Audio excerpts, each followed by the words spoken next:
G'day guys, Steve with Broken Sprocket. Going to do a dirt bike tyre review today on Enduro tyres. If you haven't subscribed yet, please do so. Okay, today I've got the Metzeler MC360 versus the Dunlop D952. So I'm just going to go through a few things that I've found so far. Okay, I've got the Metzeler MC360. It's a mid to hard compound on this tyre.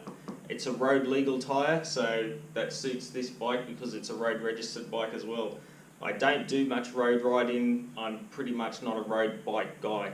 I only ride on the road to get from trail to trail, from my house to the trails, which isn't very far. But on the road, it did what I'd expect. As I say, I'm not a road rider. As soon as I hit the dirt on this tyre, I thought I'd had a flat tyre, or the wheel axle was loose or something, because it felt like the whole bike was just sloppy at the back and sliding from side to side. So it was actually that bad. I stopped the bike, turned it off, and was checking everything to make sure there wasn't a problem. There wasn't a problem. It just felt really sloppy at the rear. When I give it a big bloody wristful of power, the wheel sort of spun. It hooked up a bit, but it didn't really hook up, if you understand what I mean there. And same with around corners, like fast flowing corners, or where you really want to try and rail it like it's on a berm, or sort of the way you would ride a motocross bike. I found it was not that great. It didn't really hook up or lift the wheel or power out, you know, third gear up on the back, none of that sort of thing. It didn't really seem to want to do those things.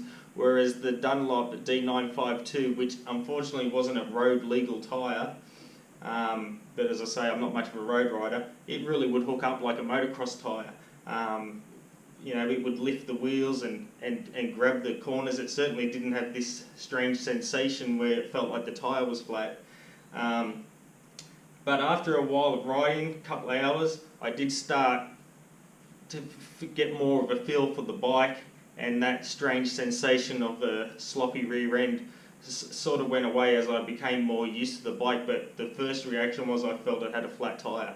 So on rocks, like large rocks and things like that, it seemed to be not too bad. It certainly performed, you know, as I would expect, or as what my riding abilities would expect.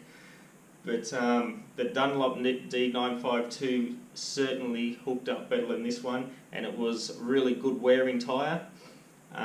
It did over 1,000 kilometres of just bush, rock, hard terrain, and though it was relatively bald, well, when I say bald, it still had knobbies there, but they were basically ineffective anymore. Did over 1,000 kilometres on that tyre, and I was happy with it all the way through.